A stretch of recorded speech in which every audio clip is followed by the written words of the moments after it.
Hello and welcome to the big picture. The latest monetary policy review conducted by the Reserve Bank of India announced yesterday seems to have decided that targeting inflation is its main objective. It has also decided that consumer price index rather than the wholesale price index, which was the traditional measuring scale, to be used henceforth. The decision of the RBI Governor Raghuram Rajan to hike the repo rate by 25 basis points has also been received with surprise and disappointment from some quarters. The RBI Governor has also made it clear that fighting inflation is his primary aim, as it hits the poor most. Meanwhile, some feel that the increase in repo rate will further hurt growth. The Finance Ministry, which has been hoping to get support from the RBI in its efforts to spur growth, may be disappointed with Rajan's policy. We will discuss all this today as to what is the impact of the latest monetary policy and also what it means for the central bank to have the consumer price index as the anchor and whether it would help better in curtailing inflation. To discuss this, I have with me Renu, Kohli, former staff member RBI and IMF, Dr. Praveen, professor at the Center for Economic Studies and Planning at the JNU, Subhomoy, Bhattarcharya, executive editor of the Financial Express, will be joining us soon. And in the studio with me is Mohan Guruswamy, Chairman, Center for Policy Alternatives. Welcome to all of you. Renu, Kohli, Raghuram Rajan is not a very predictable man, right? Because last policy review, people were expecting him to hike the repo rates. This time they were expecting him to maintain a status quo, and he has done exactly the opposite. It has been a surprise this time, and mainly the reason for that is new and additional information which suggested to them from their own surveys that inflation pressures, particularly on the core element of the consumer price index, which is minus if you take away the food and fuel component, what you're left with is the core CPI. They apprehended that they would be rising.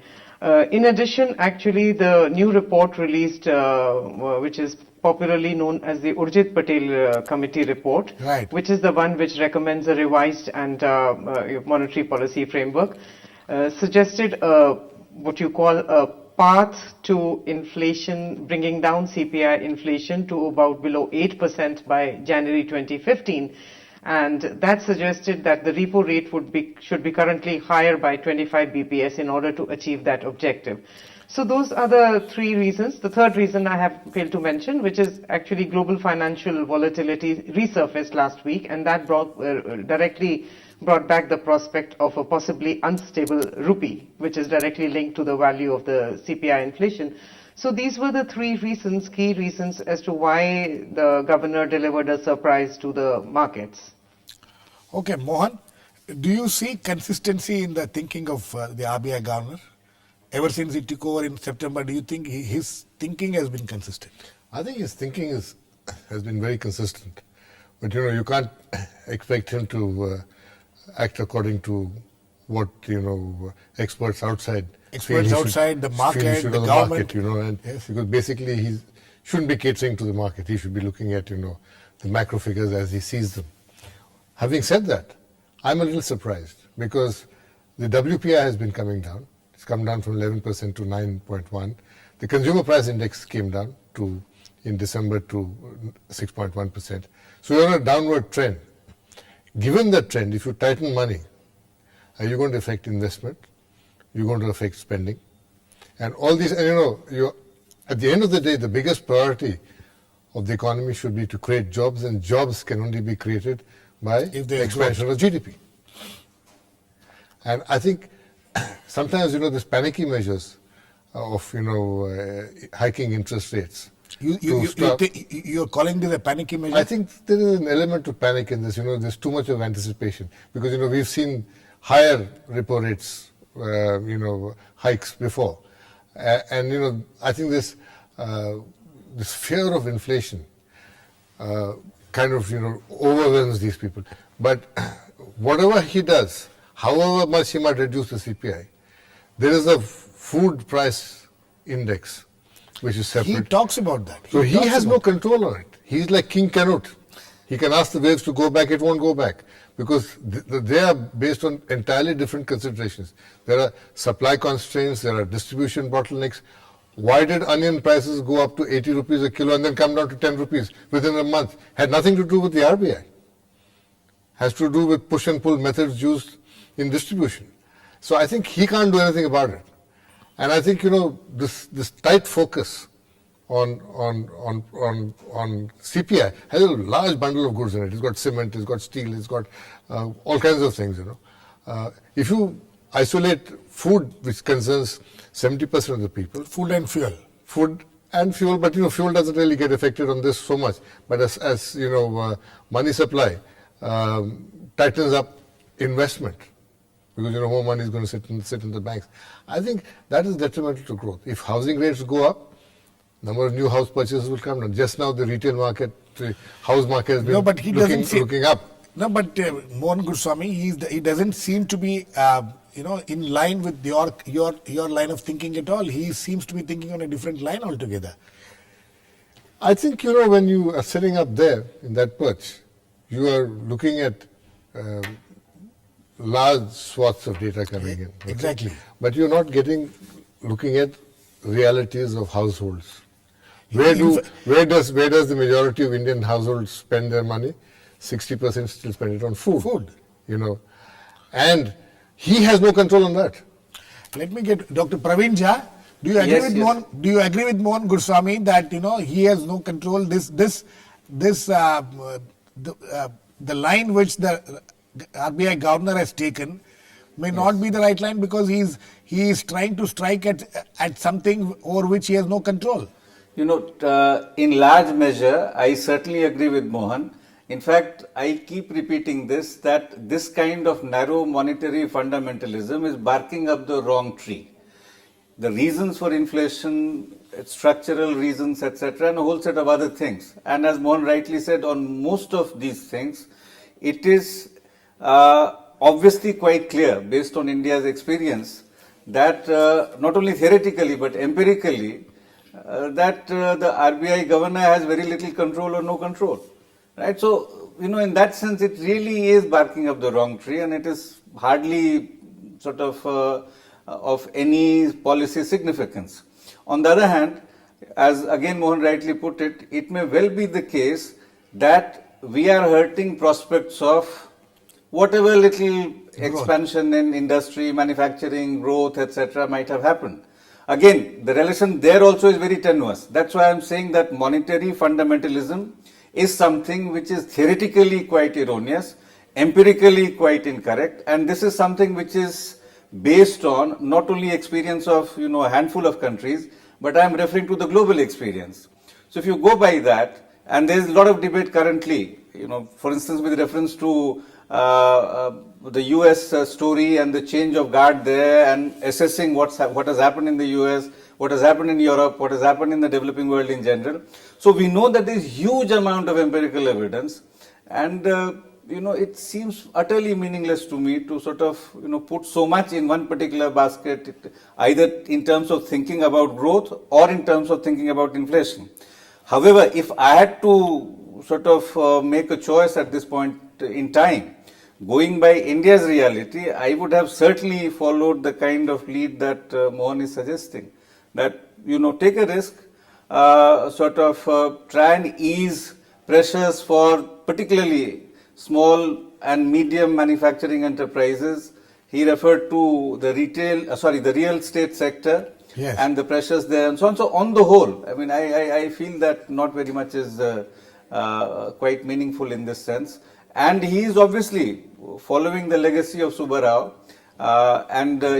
There was a feeling when there was change of guard yes, at RBI that things might change. Right. But clearly that has been belied. That's been belied. Renu,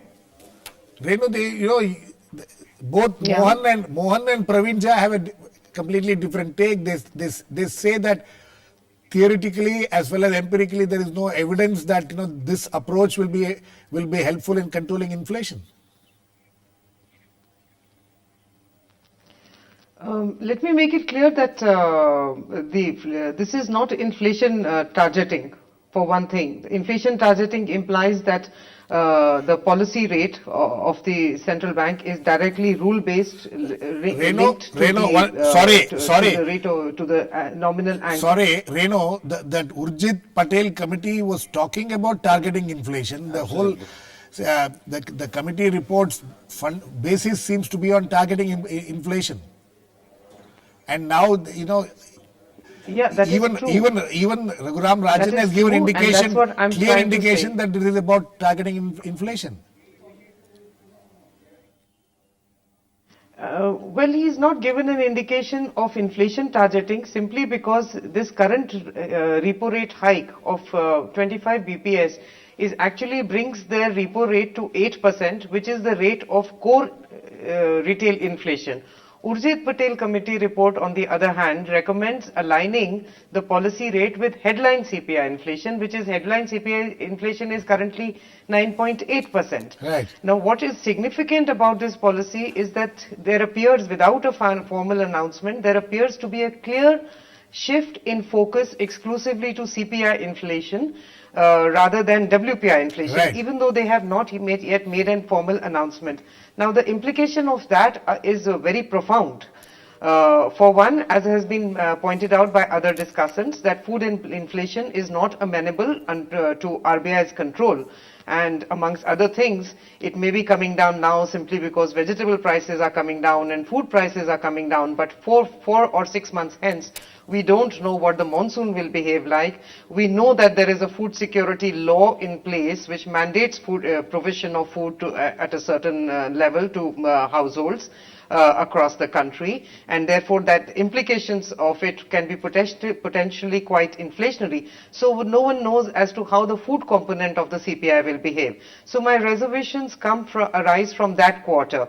And given the fact that currently WPI is at 6.16% and CPI inflation is about close to 10%, so there is a 4 percentage point gap. And if the central bank is shifting its focus to anchor monetary policy on just CPI, the implication is potentially an upward rise in the entire interest rate structure across the spectrum, from the short-term rate to the long-term interest rates. And the wisdom of such an experiment at such a time in a very weak economic context, and at a time when both monetary and fiscal policies are both contractionary, that I think should be open to discussion and debate. I mean, that's open to question. I Open to personally question. So feel you're actually that so you're actually agreeing with both Mohan and Praveen to some extent about the focus and the way in which they absolutely. Okay. There are also there have been quite a few data issues, measurement issues of this index, which is new. The RBI has said yesterday's statement that they have sort of to a large extent resolved those issues, and the index will refine and improve as they go along. So that itself is a gray area because it's new, and I personally feel that one should not be experimenting in a very weak economic context. Okay. I also think that I'll come back to you, Renu. Yes, Mohan. Before I go to, we are now joined in by Subhomoy Bhattarcharya of the Financial Express. Subhomoy, welcome. But before I come to you, let me go to Mohan. I find it interesting that they use ornithological terms. He said we're not a dove, not an eagle, not a hawk, but we're I'm not an a hawk owl. or a dove, we are an owl. In the Indian context, you know what ullu means. Okay, so I'm worried about that. But I would like to set a cat in that bird cage, and say that, I have a suspicion. This is suspicion. I have no privy to any information on this. With the deposit NPA ratios going out of kilter, the banks could do with a little more deposit. I have a suspicion that this is also an attempt to shore up bank deposits. If high interest rates... You are talking of the NPAs which the banks... Let me just qualify that. Yes, if you don't mind my interruption. Yes. No, please do. Currently, because Mohan has brought in a completely new angle to this discussion, talking about the NPAs.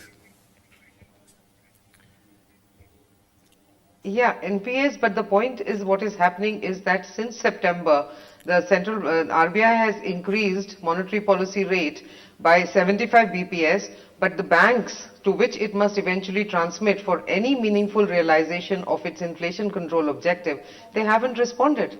And But the currently banks- deposit growth is far higher than the loan growth because the credit offtake is so poor. So there is a gap of at least 1 to 1.5 percentage points. So there is, it's open to No, questioning Renu, as I'm not to, talking about credit offtake. whether this will be transmitted as well. I'm not talking about credit offtake. There is also an NPA to deposit ratio you got to look at. And that has breached That has acceptable breached, yes, levels. yes. And this, I suspect, is an attempt to correct Okay, that suspicion, we will wait and watch whether that your suspicion holds good or not. Subhomoy, let me bring you into the discussion. Before you came in, we were talking about this shifting to the CPI, the Consumer Price Index, instead of the Wholesale Price Index. Renu Kohli feels that its implications are very profound. You think that, but at the same time, people like both Mohan and Praveen feels that, targeting CPI, especially the food inflation, especially food, where the RBI has no control over its prices, is not a very happy way to deal with this. Yeah, that's true, Girish. But then the point is the RBI itself, in fact, the Urjit Patel Committee report itself says that 57% of the CPI is essentially food and fuel inflation. Right. Now, be that as it may, there's no doubt that if you're going to target inflation, then we need to look at which is the measure which accurately tells the RBI that where is inflation going. Now, up till now, we have been having multiple indicators. So, I suppose it's fair enough that RBI says that we need to move on. The problem is that RBI as yet, through the CPI, doesn't have historical adequate data to be able to, do any amount of churning of data to be able to come out with which way the pattern has been. Because the CPI IW, which they would use as a surrogate instead of the CPI composite for years previously, that and the CPI would not exactly match. But it's definite that if you have to measure inflation and if you have to target inflation, which Rajan is saying, they will have to use CPI. So you think that using CPI is not a bad idea? Definitely, I would think that it's an interesting move to start off with, and inflation targeting is what we are talking about. Whether they can bring it down to a range of 4% with a plus minus range of 2% in 2 years, which is that is a call that's worth taking. But definitely, RBI is making it clear that it's uncomfortable with the level of inflation, and it's going to have as its remit inflation targeting. Okay, Praveen. Coming to Raghuram Rajan's argument is that you will have to target inflation. Inflation hurts the poor the most. So if inflation can be brought under control, the rupee can be brought under control, and then automatically the investor confidence will return. That is his theory. Yes, that is it. But the first part is completely, as we discussed earlier, on a very slippery terrain. Obviously, it's very important to be worried about inflation. Sorry. Subhomoy but feels that the using CPI is not a bad idea. No. There are two things. One, first part is that inflation is a major problem and we need to address it. Right. Nobody is going to quarrel with that. I mean, that is extremely important. Right. But this is not the tool with which you can address inflation in this country. Plain and simple. Precisely because as we discussed earlier, food inflation and the factors responsible for that, structural and conjunctural factors, are very much beyond the pale of what RBI is trying to do through this monetary instrument. Right? So, given that, it simply doesn't make sense. Right? On the other hand, if we are talking of shifting to or taking CPI more seriously, it is welcome. But sort of, in terms of policy implications, what does it mean? Are we saying that it is going to be a ceteris paribus kind of overall policy thinking? In the sense that we are simply shifting the base in terms of recognizing what is the rate of inflation. If that is it again is something which, as Renu Kohli mentioned earlier, is actually going to have very profound adverse implications. You think it's adverse implications? Absolutely, absolutely. Okay. Subhomoy, would you like to react to that? Well, I am not very sure what we would say by adverse. Simply the point is that the amount of money, the credit available for industry would get crimped. That is obviously that is what I suppose would be looked at as an adverse thing, that inflation, if RBI keeps on saying that I will, basically hove down on inflation till it comes down to a particular level. But then we have tried several other alternatives, and as yet we don't seem to be having any other targeting which is better. RBI definitely cannot be the cheerleader for growth. And in fact, if inflation is high, then obviously growth issues in terms of the fact that what is the rate of interest, the real rate of interest which depositors get, the movement away from financial savings, and even the cost of capital for industry also would tend to stay high. Right now industry is uncertain that there is the repo rate hike raises the cost of capital for them in the short term. But the point is, if inflation comes down, then obviously the spread widens. Okay. So there are certain things that inflation targeting leads itself better to.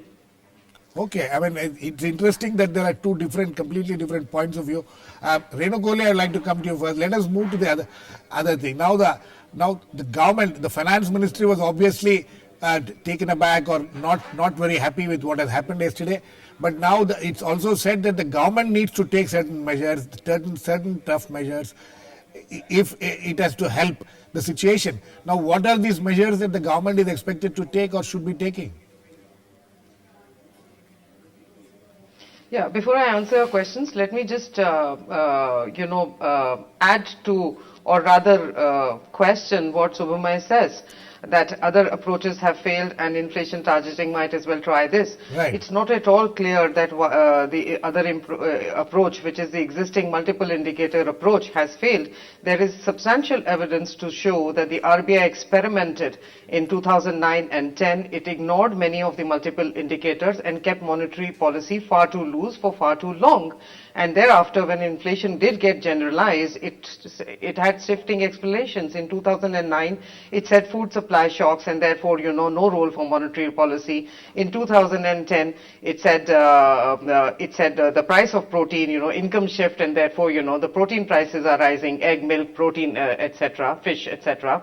By 11 and 10-11, when inflation got really generalized, then it said fiscal deficit. And then last year, when fiscal contraction began, then the RBI said supply side constraints, governance issues, policy paralysis, and so on. So we need to be very clear that the Urjit Patel Committee report does not delve into any kind of institutional examination, or its own memory falls short of examining as to what exactly went wrong.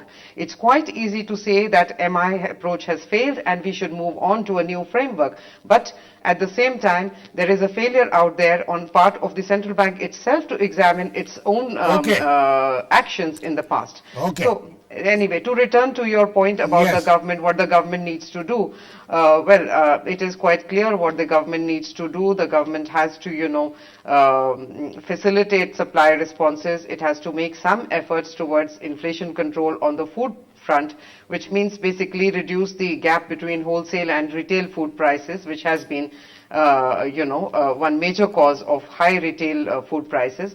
I do not see that really happening. Because in the future, simply because there is politics is very competitive, there are land issues, and there are so many problems. Okay, Mohan. Absolutely. So Mohan. you can't have Okay, Mohan. But there are some things. What are those things? There that are the some government- things. No, 1 second. What are the things that the government can do in these 3 months during this period when it's on an election mode? Do you expect the government to take any tough decisions at all? One, it can't take any tough decisions. But there are some things which no government at any time can do. One of them is to rein in procurement prices. If you keep hiking procurement prices every year by 15, 20, 30%, you're going to have food inflation. You can't control it. And procurement prices have been going up because you are pandering to certain sections. Certain sections in certain areas. Yes. 80% of the procurement takes place in Punjab and Haryana. Right. and rice procurement, bulk of it takes place in 5-6 districts of Andhra Pradesh. And you've got powerful lobbies there, you're pandering to them. And then there are, government intervenes in prices of sugar, in prices of milk, and, because you're controlling wheat prices, you're controlling bird feed prices, so all kinds of things. I think this is No, something but these are things which the RBI... these are things which as you yourself said, is all related to politics and cannot be controlled. And what the RBI, the theories they use are theories which are applicable in a perfectly liberal economy where prices are dictated to the market. Here prices are dictated by state intervention. Right. And you have no control on the state. If RBI says don't increase procurement prices, is the government going to listen to them? And this is the biggest driver of food inflation. Okay, Praveen Jha, last words to you very quickly. I think what Renu said earlier in terms of addressing some of the most immediate and pressing issues, for instance, narrowing the gap between wholesale and retail, which can be done without, if you're serious enough. I think the government has the potential infrastructure in place, and it can create the necessary supply response mechanism. Even in the short run, I'm saying. Of course, there are long-term issues there which we are not going to be addressing here. No, it is not. Okay. It is not the central government which has to do this. It is the state government. agriculture is a state subject. Okay. They are largely State governments have to do Sorry, it. we are completely And running many out of of them, like time. Haryana and Punjab, levy very high taxes. Renu, we are running out of time, sorry. Subhomoy, very quickly, last point. Okay. Do you think that only the next government will be able to tackle some of the problems which are being talked about, and Reserve Bank of India will have to wait for the next government?